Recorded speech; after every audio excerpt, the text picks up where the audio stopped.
Oh, let's see. Can I?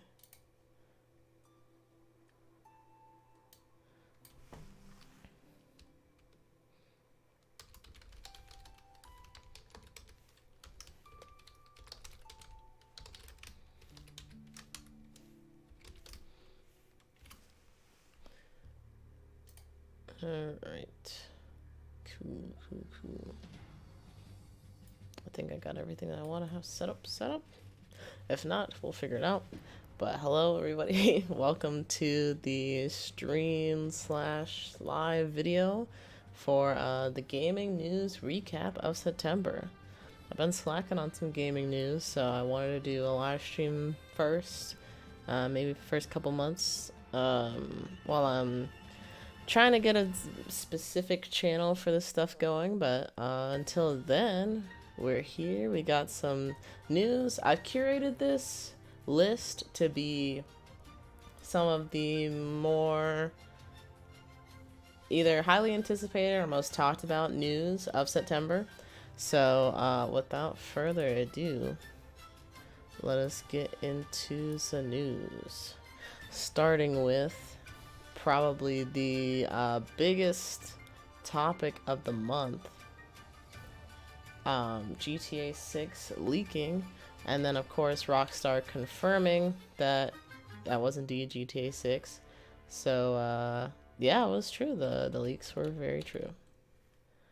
Let me see here. Alright, I'm just trying to make sure I'm on the right page. It's been a while since I streamed on YouTube, so my whole setup's weird.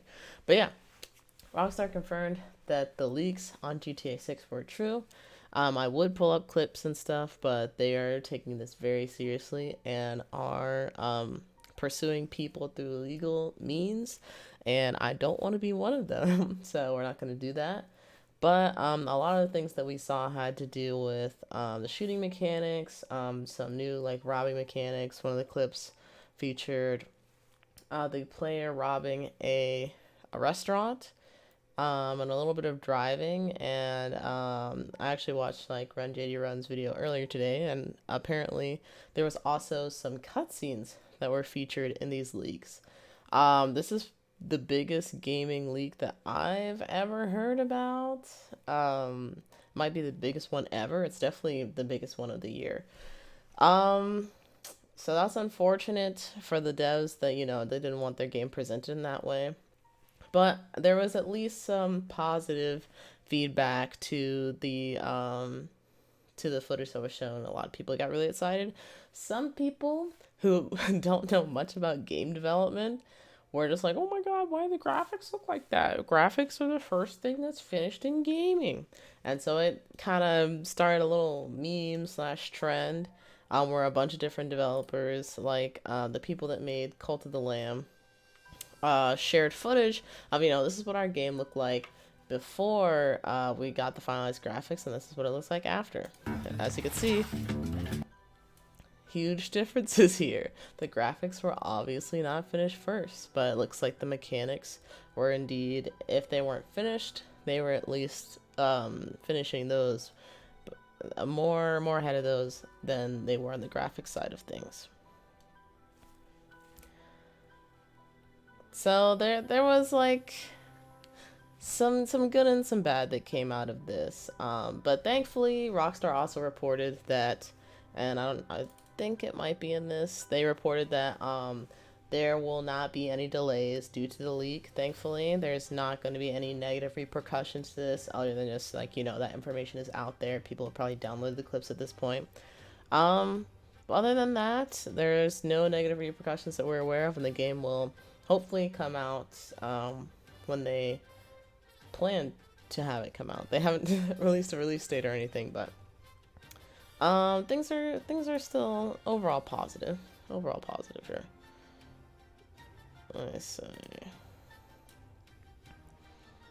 So now on to the next point of interest. The PlayStation State of Play. Okay, there we go. Lost my mouse there for a second.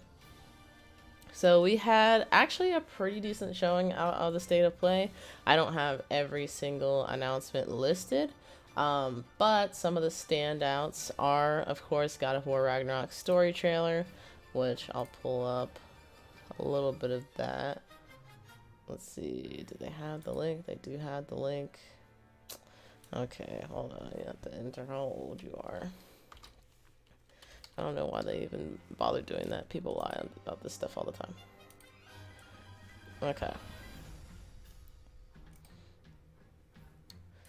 You can see the September story trailer. We see older Atreus, which we've seen previously. Let's get to some of the newer stuff here. They had a little bit of combat sequences. See Kratos kind of walking around. Other gods are interacting with him. There we go. That's some more combat. The Witch is back, which it's like a little bit of spoilers for me because I haven't finished playing God of War 2018. I'm playing it right now on Twitch. And so to see that she has like a different role in this game, I'm like, oh, okay, so I shouldn't really trust her at the end of the day. But we see a lot of shield play, which is really cool. I think the shield could have been utilized a little bit more in God of War 2018, at least where I'm at now at the point I'm at now in the game. So I'm glad to see that they're adding some extra combat elements to that. We also see like his classic like double dagger situation. I'm not sure what the official title for that is, but I have not unlocked those weapons in the game yet. I believe you get them in 2018. There are some things I know a little bit, you know, the game's it's kind of old at this point. But a lot of cool stuff from this trailer. A lot of people are really hyped for it. I'm excited. I'm not as hyped as I think others were, just because I haven't finished my journey with God of War. But everything's looking pretty cool so far. Let's see, go back to my list here. Next one I had was Rise of Ronin, which is a little bit later in the state of play. Oh, no, they listed it right at the top. Alright. And they're gonna make me... I was literally... Okay.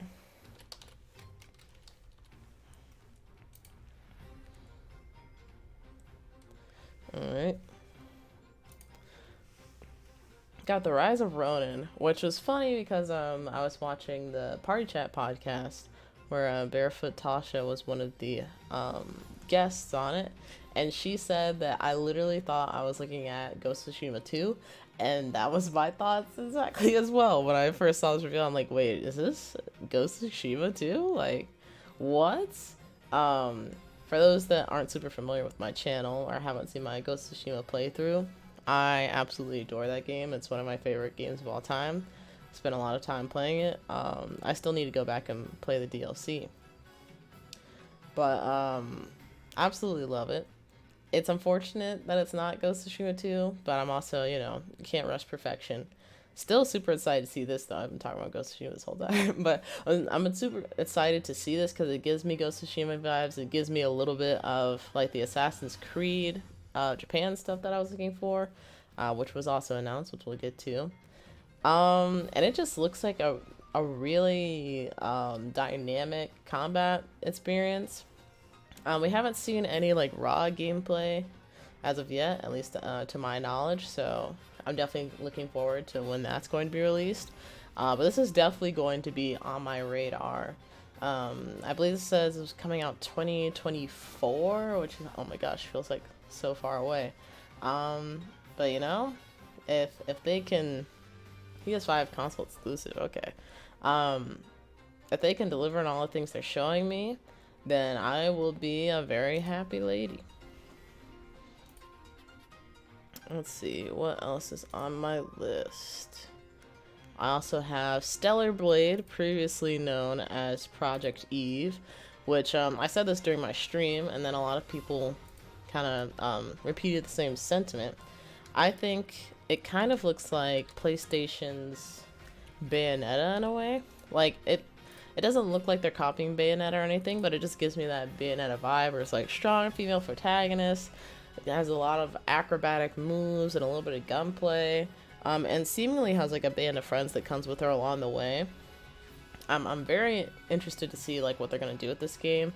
I would love to see a little bit more like an extended gameplay with this because I feel like we haven't really seen that much. But other than that, I have just really enjoyed all the footage that I've seen of this game so far. Let me see, give me one moment here. Try and pull up my chat. Alright.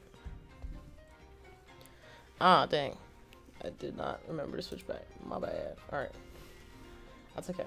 We'll go back to video. Actually, we'll skip to some of the action. Yeah.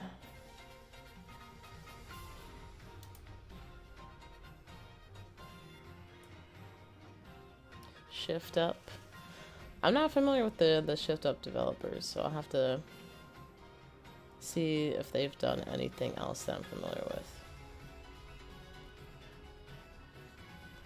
But yeah. I'm not really liking the initial impressions though. Initial impressions are positive. Looks like they're gonna have a good variety of enemies as well, at least from like the types that we're seeing here in the trailer.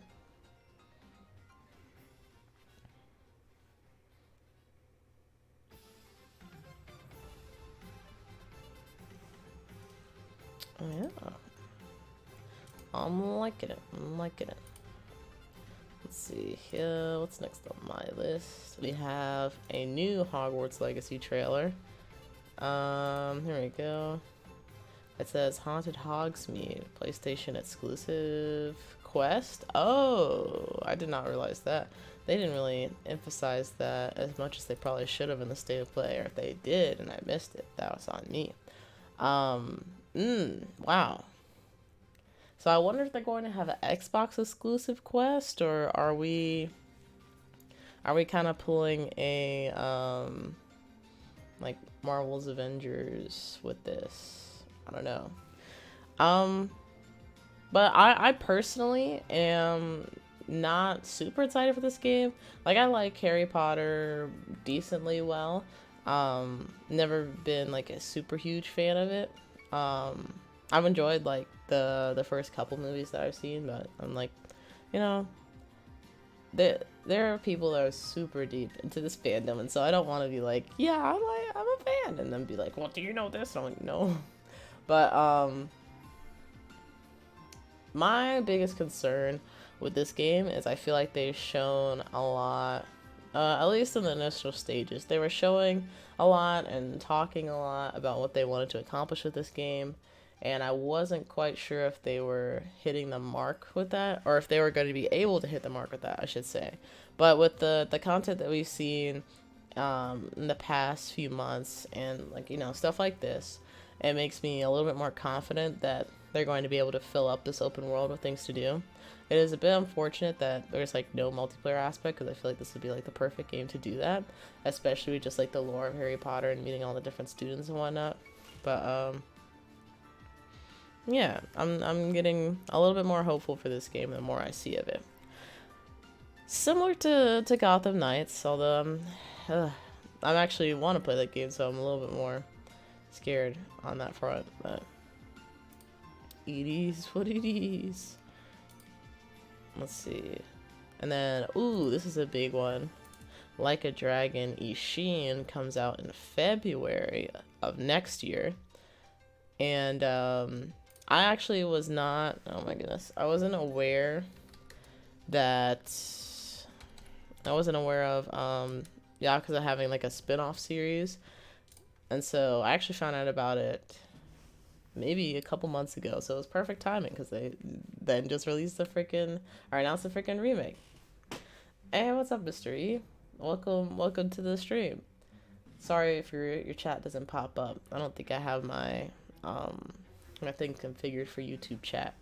But I was just going through some of the gaming news that happened in September, and we'll hopefully get into the habit of doing more like short weekly recaps and then like the big month recap. But yeah, we're just going over what happened with the state of play, and we're on to Like a Dragon Ishin, which is the Yakuza, but with a samurai twist. And I don't know. I saw some of the gameplay for it. They had like more extended gameplay during the RGG Summit, I believe is what it was called, for the Tokyo Game Show, and it felt very much like the Yakuza that we come to love, except it's really a lot of sword and gunplay, which isn't something that you do a whole lot in Yakuza. But just like the way that that the combat moved, it had that kind of familiarity to it. So I'm excited for this. I'm definitely gonna pick this up. I think it's a little bit unfortunate that the Yakuza series as a whole, which next thing, Yakuza series is no longer even called Yakuza. Well, at least not officially. But the Yakuza series as a whole has kind of moved towards this turn-based battle, or turn-based combat. I personally was not like the biggest fan of it in Yakuza Like a Dragon or Yakuza 7. And it felt not complete to me. So hopefully in the next iteration they'll work on some of the things I had issues with, like the leveling process and how much you have to grind. And even I would love it if you could switch jobs more easily, because that was something that I really enjoyed, especially towards the beginning of the game. But that being aside, Sega did confirm that Yakuza will no longer be the title of the series going forward. Now everything's going to have like a Dragon in it. Or Judgment. The Judgment series will remain Judgment. I believe that Kiryu's new spin-off series, where he's just going to be like the older Kiryu adventures, I believe that's going to have a different name besides Like a Dragon, but I could be incorrect on that. But besides the point, a lot of things happening with RGG Studios and them trying to evolve, and a lot of people were saying they're trying to go for like the MCU model of having all these properties that like tie together, or at least that are within the same universe. I personally would love it if they tied together in some way. I think that would be really cool. I'm a big fan of the Yakuza series. And then the last thing we have from the state of play is the Tekken 8 announcement trailer. And this thing actually looks like a beast of a freaking game. Like graphically, it is super impressive, super impressive. And Tekken is actually one of the fighting games that I enjoy. I can't say I play it very often, but it's one of the first few fighting games that I learned to play, especially when arcades used to be a thing. Oh my gosh. And so I'm like, should I do this? Street Fighter 6 and Tekken 8 have both looked pretty dang juicy in all the right ways, so I might have to do it. I played some fighting games with my housemates when I was living in California, and I think it's like that party aspect, like that local multiplayer aspect that I'm really missing from fighting games. So if I could get like a community of people that really like playing them, I think I would have a really good time. But yes, as y'all can see, the rain, the sweat, the water running down these bodies. Excellent work. Excellent work. I'm excited to see more. Speaking of Street Fighter though, the Street Fighter 6 closed beta will be happening, I believe, later this week on the 6th or the 7th. Signups have unfortunately closed. They closed like 3 days ago, so you won't be able to sign up for it. But some more news will probably be coming out on that, as far as like the way the game feels, different mechanics and stuff like that. I also signed up for the closed beta, so if I get in, I'll let y'all know. And if I'm able to record anything, I'll definitely grab that footage for everyone.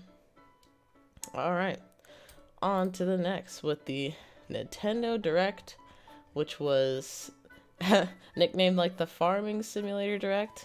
See, you know Nintendo knows how things went. They literally have like the biggest, like this says headlines, but these were the actual headlines for this Direct. And then there were some other things in this category that I actually thought were pretty interesting as well, but It was a lot of farming simulators. Admittedly, it was a lot of farming simulators on Nintendo's part. But one of the first headlines being Fire Emblem Engage. This game looks a little bit weird to me. I felt like Fire Emblem Three Houses, as far as the way like combat and school life goes. It looks, I guess, the most impressive.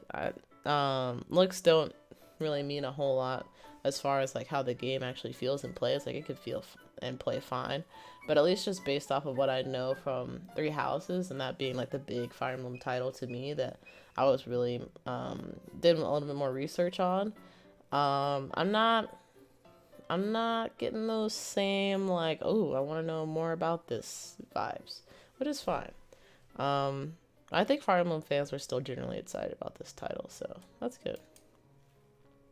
Then we had Octopath Traveler 2, which was awesome to hear that it got a sequel, since I know this is a little bit more of an artsy game. But also, as far, at least to me, I kind of consider it to be the pioneer between like 2.5D kind of games, because I didn't really see anything that was 2.5D until I saw Octopath Traveler. So to see that, in my opinion, a pioneer for the 2.5D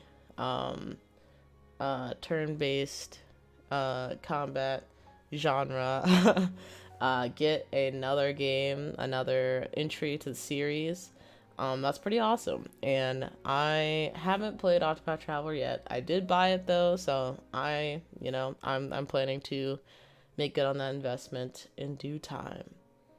Yeah, that was an exciting announcement to me. Then they kind of talked about Pikmin 4, but they also didn't talk about Pikmin 4. But Pikmin 4 is a thing. It's coming out 2023. I'm also a little bit excited about this as well. I played I believe it's Pikmin 3 demo on the Nintendo Switch, during E3 of last year, and I actually had a really good time. Like, I never really understood why people were so big on Pikmin until playing that, and I'm like, oh yeah, this game is actually really fun. So that might be something I'll have to explore a little bit more. Because although Pikmin 3 was fun, it definitely was dated, and I think it came out on the Wii U, so some things were a little bit odd to port. Yeah, that's also good news to me. And then, oh my gosh, if y'all have been following this freaking channel, y'all know that The Legend of Zelda Tears of the Kingdom, what was formerly known as Breath of the Wild 2, is a huge one for me, and I was waiting for it pretty much all of the Nintendo Direct. So to see that it is alive and well is excellent. And we have a release date. I believe it's going to be May 5th, 12th? May 12th of next year. Let's see. Yeah, I think May 12th of next year. So can't wait for that. And if you guys recognize the music or don't recognize the music, it's from Hyrule Warriors Age of Calamity, because I've been binging a lot of that in anticipation for Breath of the Wild coming out. I didn't know at the time that it was going to be coming out in May of next year, but now I do. And so I'll be playing Breath of the Wild again next year to get ready, and just ready for this game to take over my life. So yeah. But outside of that, the other highlights that I personally took interest in, first of all, It Takes Two being on Nintendo Switch seemed like a no-brainer, and I don't know why it wasn't like that at launch. If you haven't played It Takes Two, please play It Takes Two. It is really fun. It does require 2 players, but I can almost guarantee you guys will have a good time. Splatfest came and went, but people seem to enjoy it. Let's see, Mario plus Rabbids Sparks of Hope. We got some gameplay for that during the Ubisoft Forward showcased, and a little bit of gameplay during the Nintendo Direct. Still looks pretty good. I've heard the soundtrack was really dope, actually, for some reason. So I might have to check that out. Let's see. What else was big? Oh yeah, some people say it's the month of Bayonetta. Bayonetta comes out not too far from now, I believe. Let me see, October 28th, actually, so kind of far, a little far towards the end of the month. And then Mario plus Rabbids Sparks of Hope comes out October 20th. But I'm excited for Bayonetta. I have yet to play my first Bayonetta title, but I've enjoyed the fandom. As weird as that sounds, like they're just very like diehard Bayonetta fans really enjoy it, and I rarely ever see any kind of like toxicity come from that community. And so just through like those interactions alone, it makes me want to support the game. So I'm hoping that they get everything they want with Bayonetta 3. Hopefully, when I start my Bayonetta journey, I'll be excited for it too. But something I'm very very excited for, Rain Code. Oh yeah, I should have pulled up the video. Sorry about that, y'all. But something that I'm very excited for is Rain Code, which is from the Danganronpa creators. I'm not sure if it's writers and like art department, but definitely it looks similar on the art department. So hopefully the writing is just as good. But it's very much gives Danganronpa just based on the way that things are situated with the main story and how there's kind of a mystery element to it. I don't think there will be a killing game or Monokuma, even though I'd love to see him in some fashion. But I'm very, very excited for this game. Let me see. When is the release date? Spring 2023. So that's not too far away. So hopefully we'll be able to see a little bit more gameplay or maybe even have a demo in the near future. Alright, I think that was everything from the Nintendo Direct on my part. Next is the Ubisoft Forward announcements. Oh wait, there was a little bit of Bayonetta 3 gameplay. They released like, I think it says 7 minutes of gameplay. So if y'all are interested in that, GameSpot has the hookup. I'll have to look at that a little bit later. But moving on to the Ubisoft Forward showcase, where a lot of the back end of it was Assassin's Creed Mirage. When this initially came out, I had a lot of thoughts. Not a lot of them being positive. Like when I first saw the trailer before all the other stuff, I was like, "Oh, this looks super dope." And this is apparently going to be the return to classic Assassin's Creed as we know it. Going to be focusing more on stealth. There will be assassins in the game. Didn't know we had to ask for that in Assassin's Creed. And it's gonna be. I feel like they're gonna try and go for that Ezio or I can't remember the name of the guy from the 5th Assassin's Creed, the one where they were in France, but I think he was also they were trying to make him an Ezio-like character as well. But it's going to be about Basim, who was in Valhalla and had like the weirdest role ever, at least based on the cutscenes and stuff that I watched.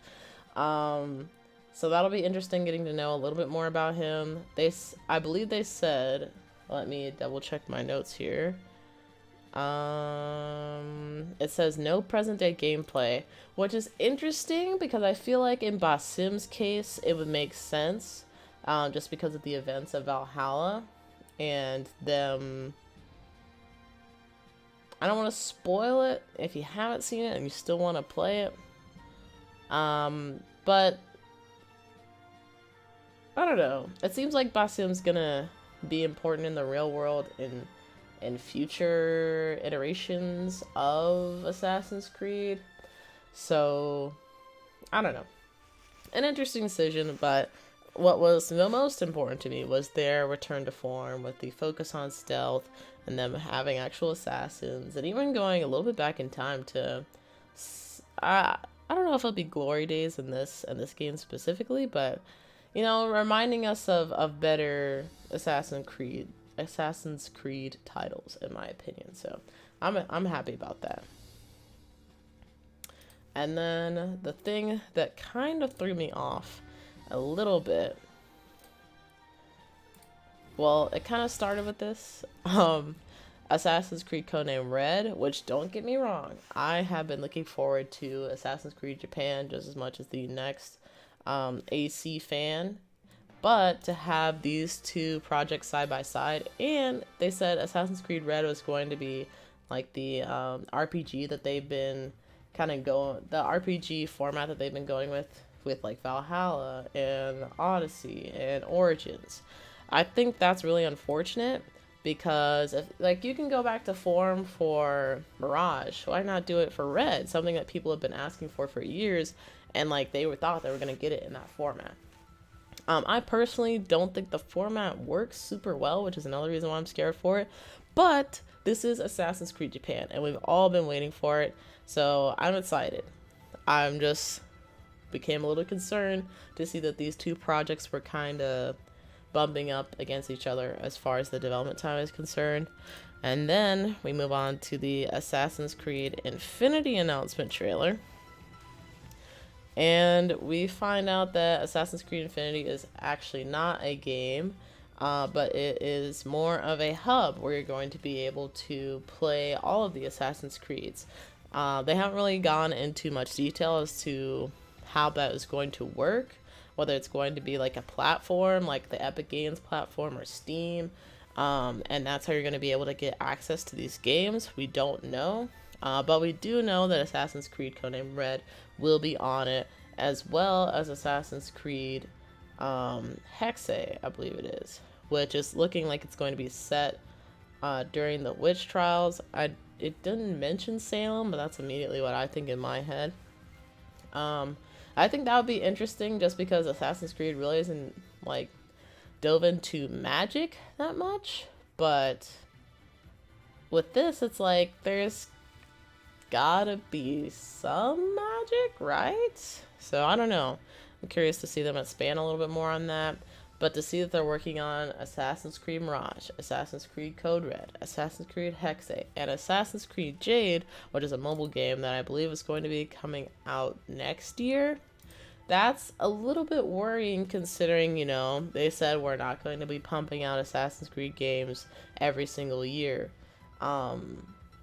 In the recent past, and then to see them like announce all these things, like I don't think if they're not all coming out back to back to back, I don't think you need to make all these announcements. But regardless of whether they are or they aren't, I'm really just more so nervous that they don't have the resources to support all these things, and so something might be really great and then something else might suffer because of that. So I'm gonna try and not be as upset as I was with the initial like Ubisoft Forward announcement, and just say that I hope they are able to allocate their resources wisely so that they're able to accomplish everything they want to accomplish with all these games, and that they won't try and pick and choose or create a lot of the systems that AC fans have come to dislike in some of the recent titles. Yeah. On to the next though.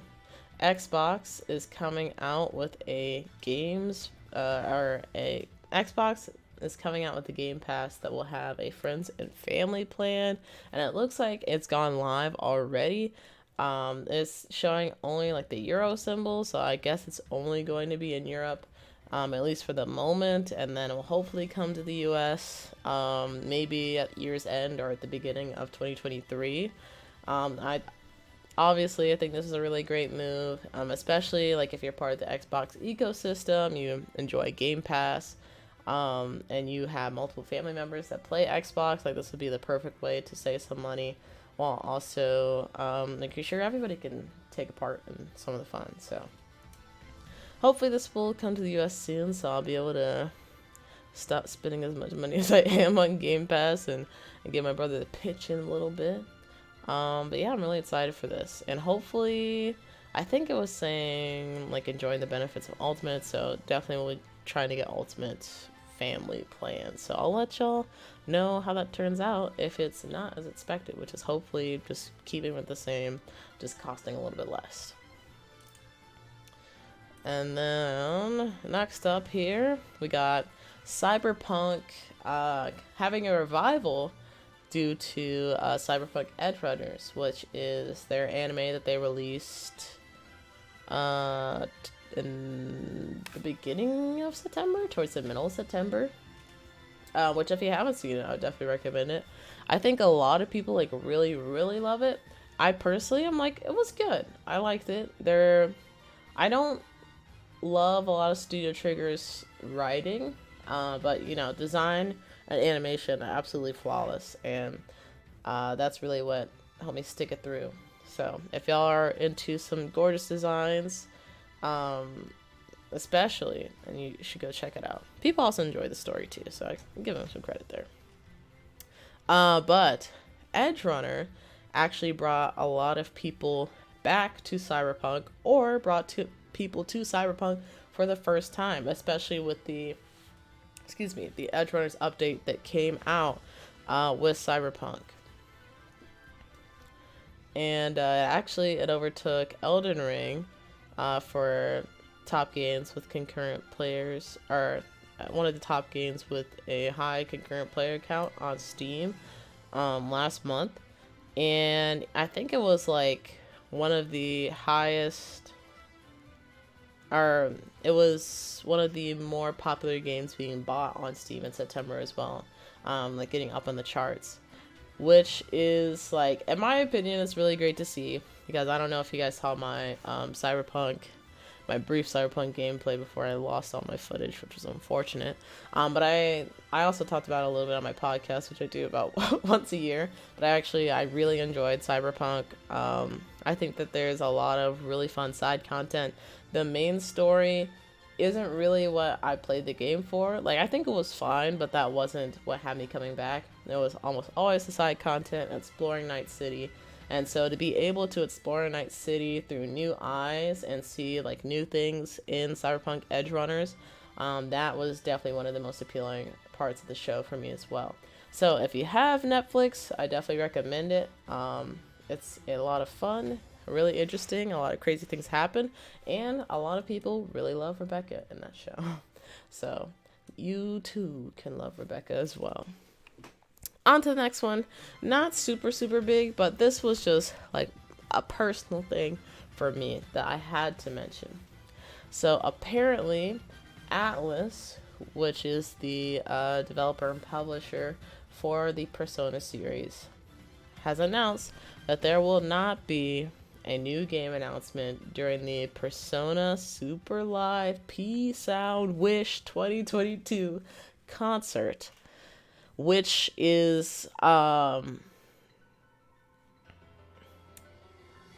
reason why this is so upsetting, at least to me, is because this is the end of the anniversary event that's supposed to be year long, and at the beginning of the anniversary event they promised a lot of really cool announcements and fun surprises and things like that, and concerts that could even be in North America as well as Japan. And I don't even know if they even delivered on half of that. Which is, they really like squandered the momentum that they had and overpromised when they didn't have to. Like Kingdom Hearts, they were able to do an anniversary event that was literally one day long. They just had a presentation. I think it was alongside a Square Enix thing, but I'm not 100% sure. But anyway, they had their own separate presentation where they talked about some expansions to Kingdom Hearts Crossing, the mobile game that's got some lore for the main games, and I think the rhythm game, and then they ended it with an announcement for Kingdom Hearts 4 and a little bit of a cinematic. I don't believe they showed any real gameplay, but just what's to come. That was freaking sick. That was amazing.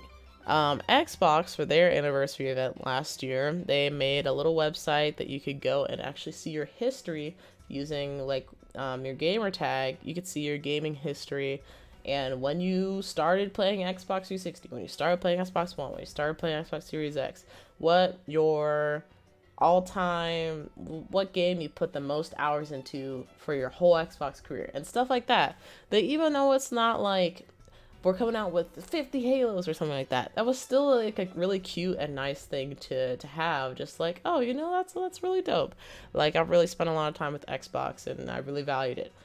And Atlus promised like all of these things that were supposed to happen over the span of a year. And I think we've gotten the ports, of course. The ports were big. If they had just promised the ports, people would be fine, but it seemed like they promised the world and back. We got the ports, which I feel like was a long time coming, so that was great. They've given some wallpapers. They put some wallpapers on their website for the anniversary. They, what else did they do? They started a merch store where the shipping is kind of atrocious. Like, I was going to buy something and I'm like, I cannot justify this. I did buy some stuff when I was at Comic-Con though, so that was cool. And that's pretty much it. Like, nothing really new. And I think what makes this even more unfortunate for Atlus is just the timing of this, because, you know, I think it's been maybe 5 or 6 years since the original Persona 5 came out, and I think that's a little bit on the longer side of them not having released a new Persona game. Of course, they released SMT 5, I believe it was last year, but as far as Persona is concerned, it feels about the time for us to at least have an announcement. And so the fact that we don't have that is very disappointing for a lot of fans, including myself. And the fact that they really hyped up this anniversary event to be like something we can look forward to like every month, like something new is going to happen. And for us to not really get anything was also pretty disappointing as well. At least not anything that I think is worth mentioning. So I did have to mention that because I hold Persona and Atlus near and dear to my heart, and so I can't just let them get away with promising people something or alluding to something and then not delivering. Like, we can't do that. We cannot do that. Oh, next thing. Hold on. I gotta pause the music for this one. So the Trombone Champ game is a recently viral game that came out on Steam that has motion controls, but you can also just play it on your mouse and just click to make the notes work. I think the best way to experience this is not through this explanation. I just gotta play it. I gotta play it.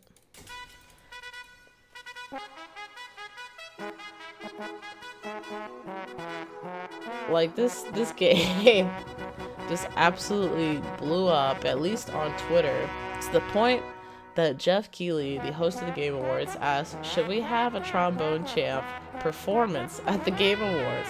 And the devs were like, hey, we can make it happen. So who knows? We might see Trombone Champ at the Game Awards.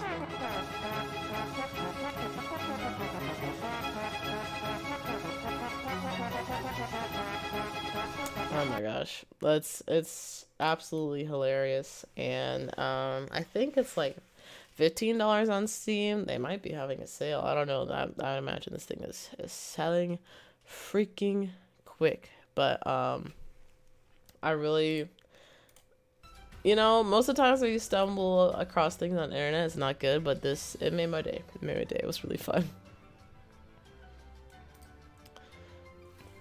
Next one. This was also some pretty big news. Logitech came out with their G Cloud gaming handheld machine, which upon further research, I don't know who they're really making this for. Like, it's a cloud gaming handheld, so I think you actually always have to be connected to the internet to be able to play the games that you want to play. You can't just have it downloaded on your system, at least as far as I know. And it requires you to have NVIDIA GeForce Now or Game Pass, which, you know, I think a lot of people are subscribed to Game Pass, don't know as much about NVIDIA GeForce Now. But comparing this to a Switch or a Steam Deck, I don't really know how you could recommend this to anybody. like a, I don't know. And even if we're just looking at this on like the Xbox front, with like, you know, obviously Xbox is partnered with them if they're promoting Game Pass. You can play a lot of games on your phone or on your like tablet devices as far as Xbox is concerned.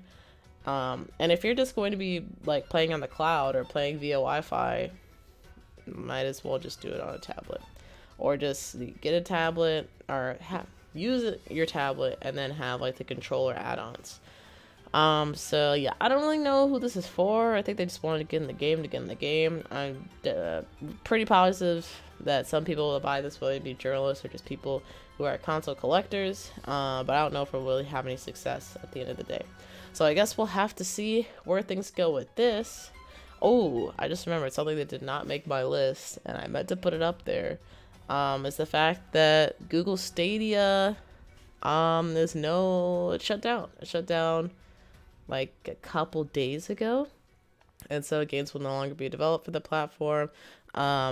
People that have purchased games on the platform, depending on who the developer is, they will hopefully continue to be able to play those games on the developer's respective platforms or in some other capacity. But yeah, I guess it lasted longer than a lot of us thought it would.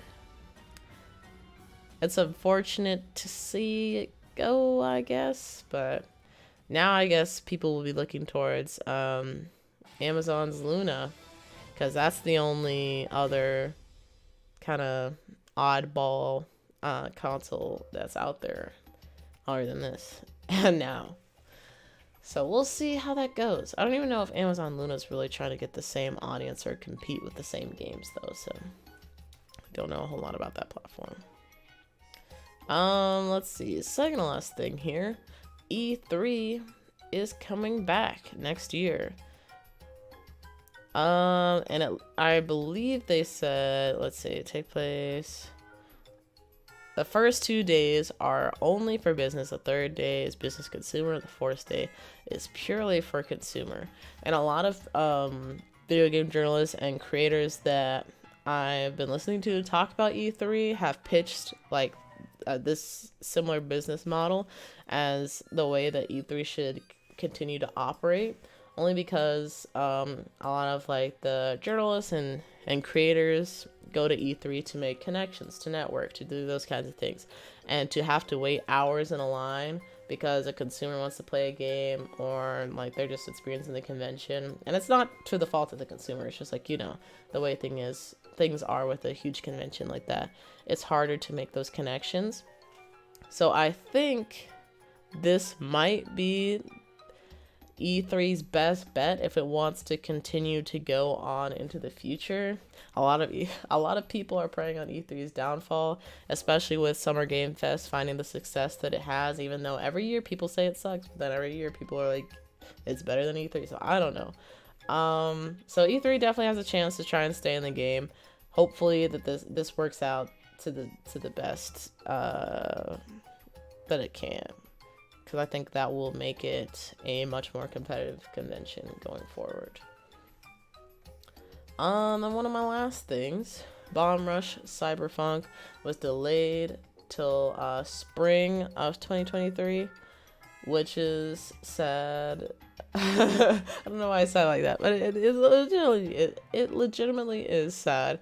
Because I've never personally had the chance to play Jet Set Radio in this game. I really like the style of Jet Set Radio though, so to see that a game was going to come out that had like the same style and flair that Jet Set did, and especially with the music, because a lot of people really love the music from Jet Set Radio. I'm a little bit sad that this will not be coming out this year, but at the same time, these games take time, especially if you want to get your vision right.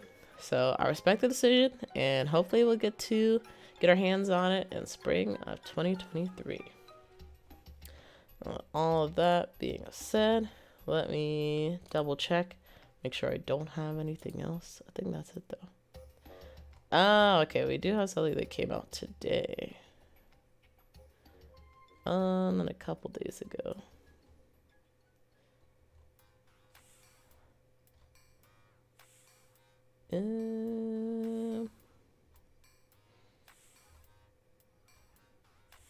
Yeah, I'll get into those.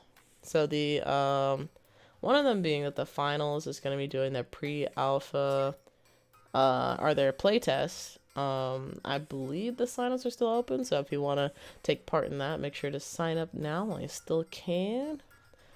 And then at the bottom of this list, I have that there is a rumor that Horizon Zero Dawn, is going to get a remake slash a remaster in some form, and we'll also have a multiplayer game that's in development.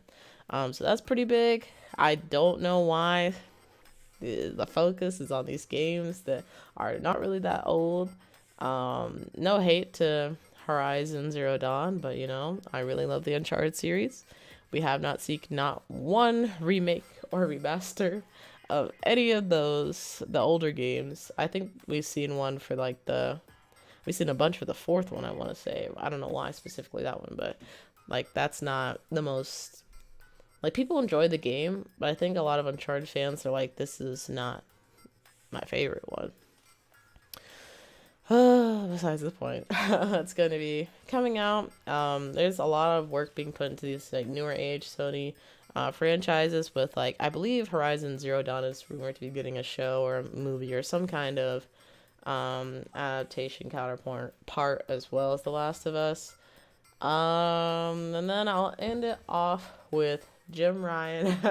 The news that Jim Ryan personally flew to Brussels last month to voice concerns about the Activision Blizzard acquisition by Microsoft. This guy knows no ends to his